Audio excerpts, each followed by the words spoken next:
l'Assemblée générale ordinaire, suivie du renouvellement du conseil d'administration de la Fédération des tradis praticiens de santé et naturothérapeutes de Côte d'Ivoire, dont le siège est ici au plateau, Abidjan Plateau.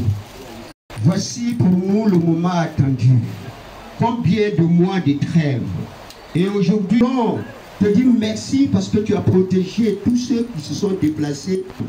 Dis cette journée, dis ces assises. Sois au milieu de nous, donne-nous les mots justes, donne-nous l'intelligence et la sagesse. Ô Père, triomphe maintenant et que la gloire te revienne au nom de Jésus-Christ. Amen. Amen.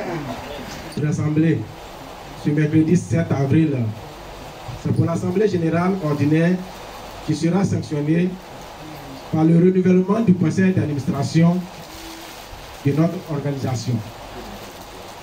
Assemblée générale ordinaire qui, on ne le dira jamais assez, devrait avoir lieu depuis 2018, mais n'a pas été possible à cause de la brusque distance qui avait eu lieu à notre sein. À 6 mois du renouvellement du conseil d'administration. Nous allons permettre aux praticiens membres de la fédération remplissant les critères prédéfinis par les statuts et règlements intérieurs de notre organisation qui veulent postuler pour la présidence du conseil d'administration de se manifester pour les élections. Je voulais déclarer ouvert nos travaux de renouvellement du conseil d'administration de la Fédération des praticiens de santé et de naturothérapeutes de Côte d'Ivoire. Malgré la tempête liée à la division de la Fédération des praticiens de Côte d'Ivoire, qui n'a jamais cessé de fonctionner. La fédération n'a jamais cessé de fonctionner. Nous avons continué toujours d'identifier les praticiens de médecine traditionnelle et d'organiser sur toute l'étendue du territoire national les praticiens de médecine traditionnelle.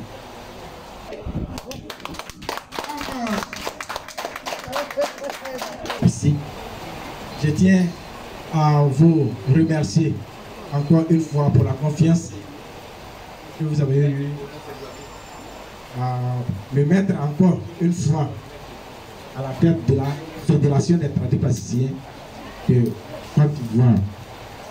Mesdames et messieurs, honorables membres de la Fédération des praticiens de santé et des naturothérapeutes de Côte d'Ivoire, chers amis de la presse nationale et internationale, je voudrais d'abord vous renouveler mes remerciements pour m'avoir renouvelé votre confiance.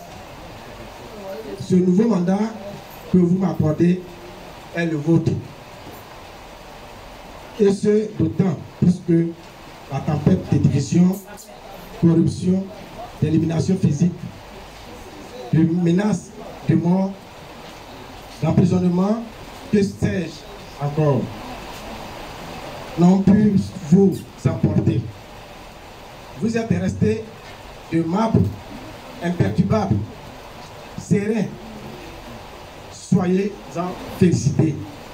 Je pense bien que la médecine traditionnelle est la médecine mère. Et cette médecine mère, nous ne devons pas jeter la vieille marmite, car elle fait de bonnes sauces. Et avant notre arrivée, la médecine traditionnelle était mal connue. Mais aujourd'hui, nous avons cette médecine traditionnelle qui a pris vraiment de l'ascendance. Et sur ce, nous, en tant que fédération, nouvellement réunie, nous allons analyser nos médicaments, ou bien sinon, demander à nos membres de faire analyser leurs médicaments et faire de telle sorte qu'on ait des médicaments propres pour permettre à la population de mieux vivre.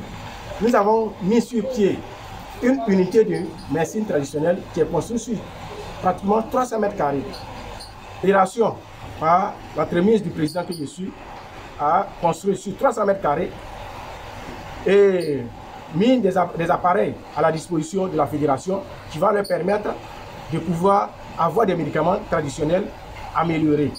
Et sur ce, nous allons identifier tous les praticiens sur toute l'étendue du territoire national et faire de telle sorte que tous les praticiens de médecine traditionnelle travaillent de manière crédible.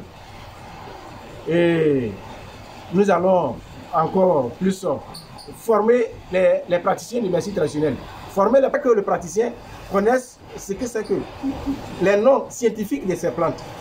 Et en cela, nous sommes en collaboration avec des professeurs qui vont permettre aux praticiens de médecine traditionnelle d'avoir des bonnes formations, de connaître ce que c'est que les plantes qui peuvent disons, faire de telle sorte que les médicaments ne pourrissent pas. Si les plantes qui ne sont pas toxiques, et connaître les plantes qui sont toxiques, pas encore mobiliser les praticiens de médecine traditionnelle à avoir des jardins botaniques. Parce que nous allons mobiliser, encourager nos membres à faire de telle sorte que chacun d'entre eux puisse avoir un jardin botanique.